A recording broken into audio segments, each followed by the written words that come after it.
So thank you so much, Dale. This is water, if anyone wonders. I really feel the same way you do, Dale. And I also feel that you guys here are incredibly lucky to be where you are. I'm not talking about the winter. We share that in Boston. We share the kind of pain. We share your pain. But I am talking about having the will and having the moment that has arrived with socio-emotional development not anymore like a little sidekick, but a kind of recognition that in order for us to make progress on the educational issues, on the opportunity gaps, and on many of the things that we want for our children, that actually the time is now, the doors have opened, and you heard this. I mean, to have a mayor and to have a deputy secretary be as eloquent and as clear that this is a priority gives us an incredibly wonderful opportunity in this country, including Mayor Coleman's leadership, not only here, but also across the country. I worked for many years with Mayor Menino, the mayor in Boston, who no one ever thought would actually step down. He was, I think, the mayor for 25 years or something like this. And he had similar kind of aspirations, and it has been really a wonderful privilege to work as a team to represent the university, but in a collection of groups. And when Dale mentions New Directions as a publication that brings theory and research to practice, I think what we really need is not a one-way directionality, which people often call translational research, which is very important. But what we need is something actually much bigger than that, which is translational in both directions. So practitioners who have incredible wisdom and knowledge and are much closer to the children than the researchers, that they actually have a way to bring back what they're finding into the partnerships that we're forming. And I think that a lot of, even though we're here at the University of Minnesota, another great, wonderful place to be at, especially here in the stadium. I mean, this is amazing.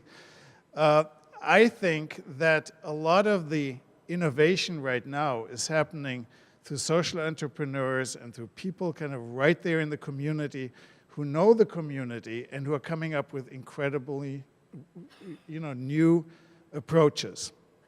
So that's what I'm part of, and I want to thank all of you to have me here and to share some of the experiences from Boston, some of the experiences in terms of theory development, and some of our practical work. I have a 2.5-hour presentation, but I was told I have 25 minutes, so I will condense it and go fast. So I hope you're okay with that.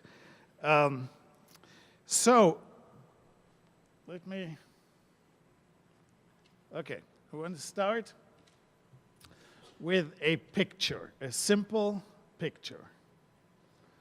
Take a look at it and recognize something about our approach in education. This is a picture taken in a school, and it is a format, it's a group. It started as a group, but it's continuing into a real curricular activity, where we take young people who are actually angry, and they have good reason to be angry. These are middle schoolers who have seen much too much in their young years.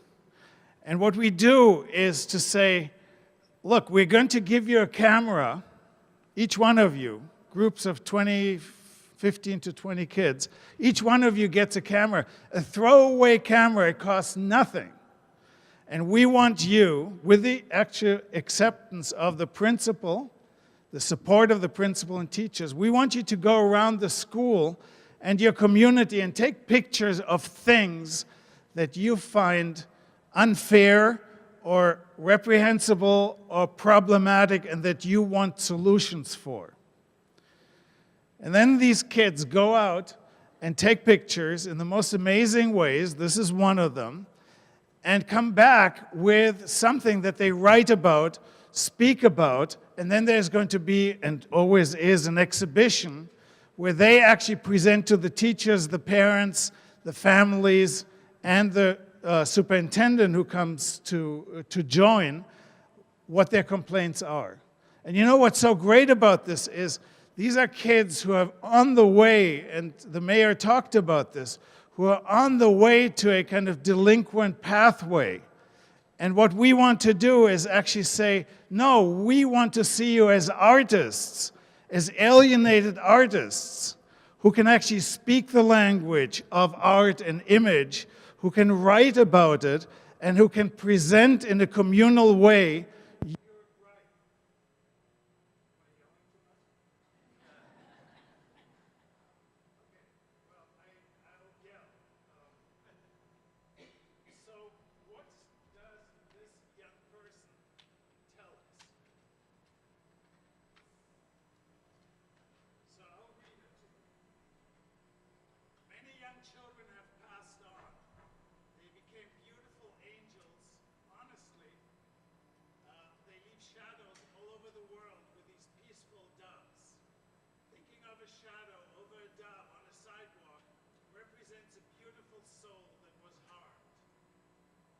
I'm 13 years old.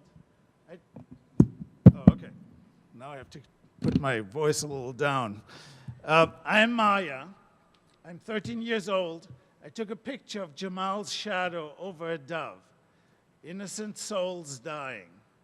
I don't like violence or death. Now, a couple of points here, and I don't want to spend too long on this. First point is the doves are a community response to violence, in the sense that everywhere in Boston where there is a crime, where a crime occurred, a dove is painted. Rapes, murders, you have the dove. So this is the kind of meaning of this for the young people. This is right in front of the school where a rape had happened, and this is the explanation of this young person saying, I am in solidarity with my friend, and we together stand against violence, and we can't stand violence. Now, is this socio-emotional learning at its best? I think so. It's meaningful, it's deep, it's focused on expression, it's artistic, and it's not divided up between academic, social, and emotional. It's integrative. That's why I wanted to bring you this example. I could bring you many, many other examples, and what's so great is that the schools now, after they saw the groups as really being meaningful, took it into the curriculum, and now it's being taught, it's being part of what students do in their enrichment hours. So from there, I want to go to what the superintendent in Boston, Carol Johnson, who left recently, said, and I think she said it in very beautiful words. Teachers report feeling ill-equipped to respond both to the academic needs of students and to students whose life experiences have damaged their spirits and sense of purpose and resiliency. Oh, actually, down there, there's a screen. I don't have to lean back. Okay. Thank you. So I think this describes well that educators are recognizing that they need the support of all of us educators, all of us people who are focused on the children. This is not something in this classroom or outside the classroom. So our center at Harvard focuses on improving socio-emotional development in support of learning in and out of school. So we want to break down the barrier between school and after school. And I will describe to you some of the research that we are doing. So I want to start here also with the kind of definition. You heard this from Jim Sheldon, the issue of language. And you heard it also from Dale regarding what are we really talking about. And I think this is critical. So when we talk about assessment, the reason why I want to kind of go into the assessment issue is not just to have outcomes, or not just to say, oh, after No Child Left Behind, we did the accountability on the academic side, now let's do the accountability on the socio-emotional side. I think it is an exercise in clarity of thinking and clarity of goals. And when you actually look at the language, you see what our problems are. We have non-cognitive skills. This is a very kind of welcomed approach these days, the non-cogs. But if you see what I put in parentheses, persistence, that's not non-cog. I don't know what non-cog is. That's cognitive as much as it is emotional. So the whole idea does not stick well with, I think, what we're trying to say. Then you get to a term that fortunately is slowly on the wane, which is soft skills. Oh, Google wants people with soft skills, right? You read Friedman's articles about Google recently, and they seem to want soft skills. But it's not soft at all. I think we shouldn't call them soft skills because they're really hard skills. I call them success skills. This is my new way of trying to kind of come up with some language that actually is a bridge between these different constructs. Because in order to make it in the world today, we need 21st century skills. And those are not skills where we kind of look people in the eye and can say, shake hands nicely, and because of that we are socialized well. These are really skills about problem solving, about creative work together in order to make things that are meaningful and important. So that's not soft in my language, and we shouldn't see academic as non-soft or hard, and this is the soft stuff. And then you get to the third point of what we're really talking about, and that's mental health. Well, I think a lot of people, when they say socio-emotional development, really mean mental health. And it is a hugely important area. And I will show you in 1 second, in 1 or 2 slides, why it's such a hugely important area. And for anyone who runs cities or governs states to not recognize that we not only have a crisis in education, but at the same time, a huge crisis in mental health, has a problem seeing the reality the way it is. So we call it socio-emotional health. We call it behavior development. We call it lots of different things, but it really also is mental health. And so here are the things that I think we're trying to cover. And socio-emotional learning is a pretty good term, but I think we have to go beyond it. I don't think it does the whole trick at bridging those success skills. So here are a couple of arguments for the mental health side that we're talking about. 1 in 16 children have been victimized sexually. This is not Gil Noam's theory or a little bit of lit review. This is the CDC that states that. That means every teacher has at least 2 kids who have been sexually abused in their classroom. And all the sequelae that come from that. 1 in 10 children has suffered from maltreatment. And the list is very long. 1 in 4 children have been exposed to violence, including indirect exposure to victimization, family violence, and community violence. So again, when we talk about socio-emotional learning, we got to keep in mind that that's part of what we're talking about. I want to now get to the question of fragmentation. I had a great slide, but I took it out because of the time. I'm happy to share it with you. It's from the U.S. Department of Education in Massachusetts. It shows what a typical principal has to handle in his or her community and his or her school school building. And you have everything from violence prevention, to after school, to social services, and it is really not manageable. The way it is organized right now is in a fragmented way, and it can't be managed the way it is. That's really the issue here, and I think that's why I'm so excited about St. Paul's initiatives, because it could be a leading example of how one could begin to get from the compartmentalization to something that's more unified. So let me just show you briefly two ways in which I think defragmentation has to happen. The first one is that 25 years of our work, not just mine and my team's work, but really collectively, have led the Massachusetts State of Education, Educational Department to create the public health pyramid and to accept it for socio-emotional development and academic work. This is huge. It basically says schools are responsible for the academic and the socio-emotional. You can see it right there.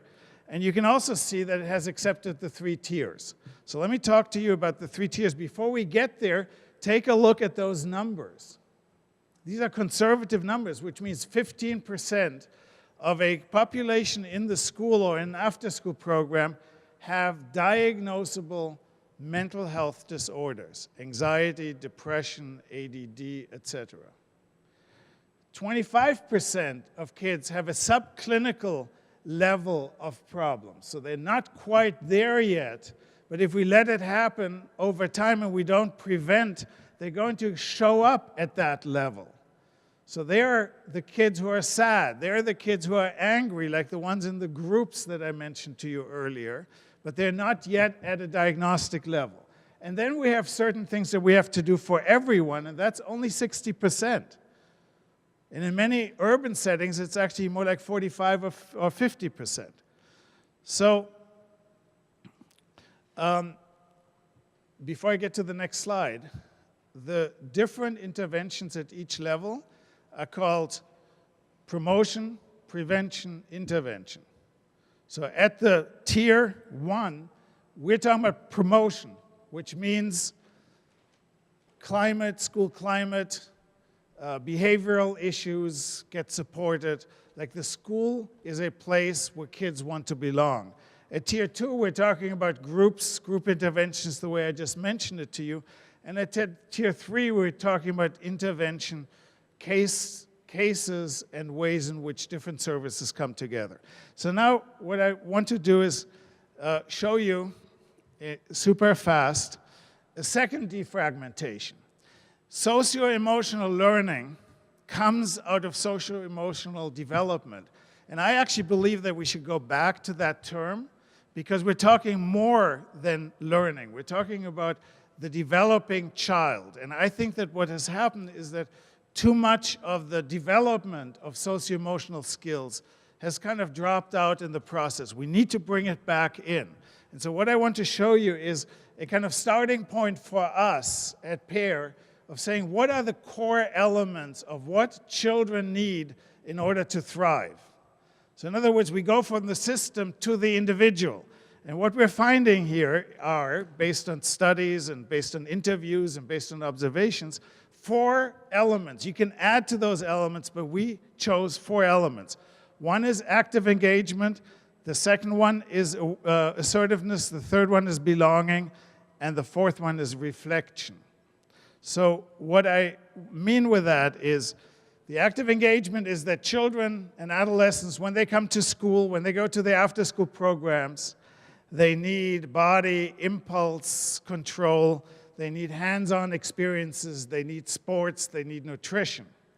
Second, and this is what they tell us, they need leadership, they need to feel power, they need to feel voice, and they need to feel choice.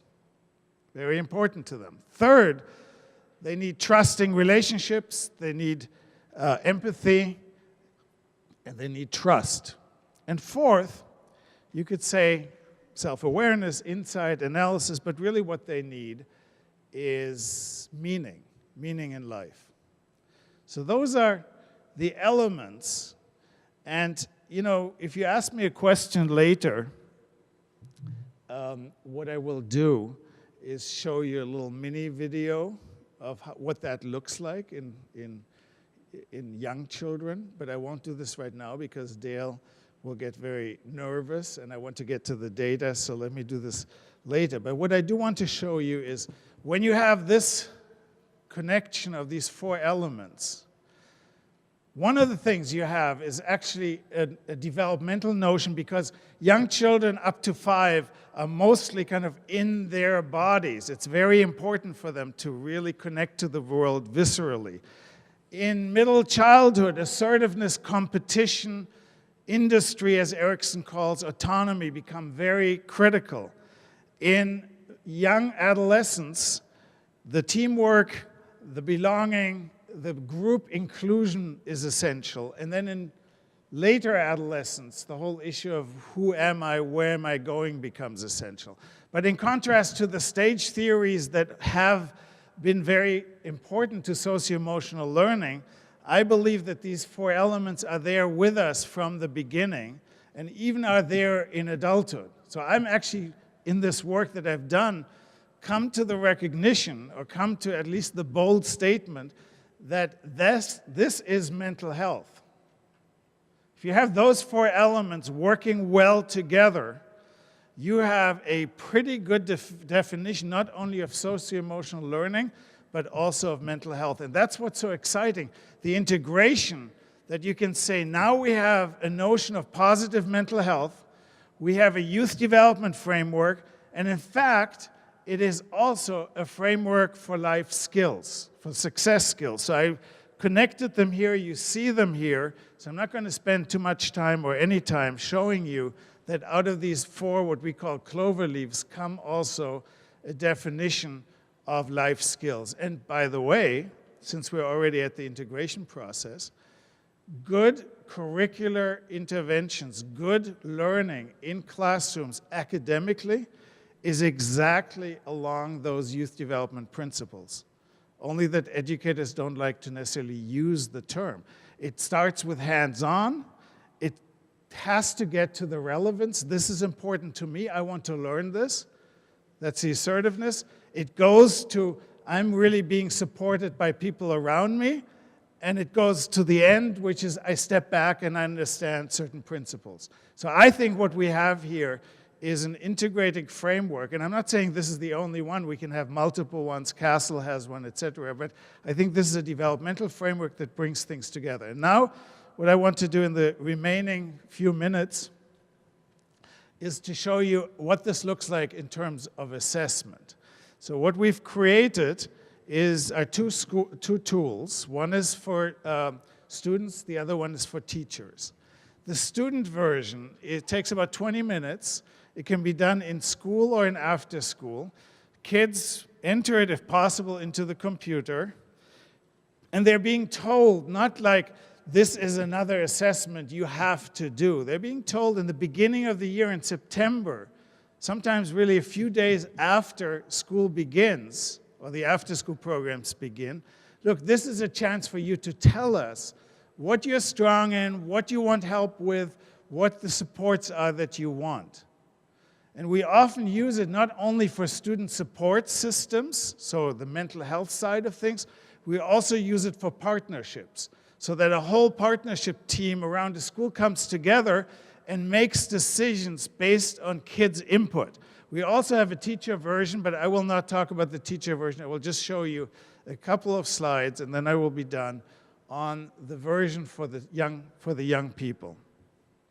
This is what it looks like. This is an individual case. So we get a whole school or a whole district to participate with us, and we turn this around within about 24 to 48 hours because it's computer assisted. And then the school gets it either on an individual level, on a classroom level, or on a school-wide level, or when we do it for after school, they also get it for the whole after school or for individual children. And what we have here is a Clover-based, asset-oriented system where you will see, if you take a look at this, you see three different components. One is a school cognitive component. These were the kind of elements I mentioned before. You then have a relationship component of peers and adults, and then we have a kind of resiliency level component, which includes somewhat mental health. And so when you do this, it takes us about a short time to actually interpret this. We could do this together in half an hour. You would be able to actually start interpreting this. And what you have here is the orange, which used to be red, but we're sharing it with the kids. So the kids told us red is not the best color if you want to share things with us, because it's one standard deviation below the norm. The line is the norm. We now have about 15,000 cases, and so we have really strong norms, and we can compare kids and ethnic backgrounds, etc. And the green is one standard deviation above the norm. So this is a screen where you get a sense, where does the child or the classroom fit? And here is, so when we look at this profile, we have critical thinking from the perspective of the child is pretty low. On the other hand, academic motivation is very high. Well, that's great news. So now you can actually figure out how can we build on the academic motivation the child has, with, at the same time, knowing that critical thinking from the perspective of the child is low. So what do we put in place? It's not just, oh, how do we get a therapist in here? But it's really about what can we do in the after-school hours, in the world of the child, or in the school day to increase and bring those kids who have a problem with critical thinking together to increase that. On the relationship side, you have here a kind of average. It's above the line, but it's still blue. That means it's not a standard, it's not statistically significant. But then when you look at the resiliencies, what you have there is action orientation is high, but emotion control is low, optimism is high. That's very important because optimism low often means depression. So we get here also to the symptoms without ever asking about the symptoms directly. But we do get a sense of a child. I mean, if I would have to now figure out on this child level, what am I going to do? I would say we need to help this child to regulate emotions, to get more focused, to really learn some critical thinking skills, while at the same time really allowing this child to have leadership opportunities and to expand on the motivational side of things. And I will end just with one more slide, which now shows you classrooms. And so in a school, a classroom is being compared, a few classrooms, and girls and boys in these classrooms. This particular slide just shows you the differences between boys and girls in this particular school. And what's really interesting is actually, in contrast to many other of the studies we have, is that the girls are doing worse than the boys in this school. And especially if you look at the relationships that the girls have with adults and peers, those particular girls in sixth to 8th grade are basically saying, we're having a problem with relationships. So again, if you now have this data, you can begin to actually think as a principal and as a team of teachers, how are we going to help the girls have better experiences in our school? And you get this data very early in the year. You can also bring together your partners, and the partners look at this data and can actually say, we want to do something about this. We're going to actually have extra support for the girls in these middle school classes because that's what they need. So this is just a taste, because I didn't show you, and I don't have enough time today, I'll do that tomorrow, some of the teacher ratings for their whole classroom. We use also some of this data for a retrospective, which I want to just end with, to just say that what we're finding when we ask the children, have you actually changed on these socio-emotional dimensions or success skills over the last year or over the summer when we do this with summer programs? It is very interesting that in those programs that are strong, the students actually tell us that they have made a lot of gains, including in areas like critical thinking and persistence. And in those programs that are actually weaker, they really tell us that they have stayed the same or have actually gotten worse in these areas. So we actually are very encouraged by something that our research colleagues often state as not biased or not quite, rigorous enough. But we want to really go in this direction of trying to give the children more voice by describing whether they have changed or not, and then comparing that to how the teachers and others see this. So with that, I hope you can see that this work of assessment is not just one more standardized testing, but it is a way to really, with data, support kids and figure out partnerships that really make it possible to know the population, and because you know the population, you can also kind of make a difference in the experience they have throughout a given year. Thank you very much.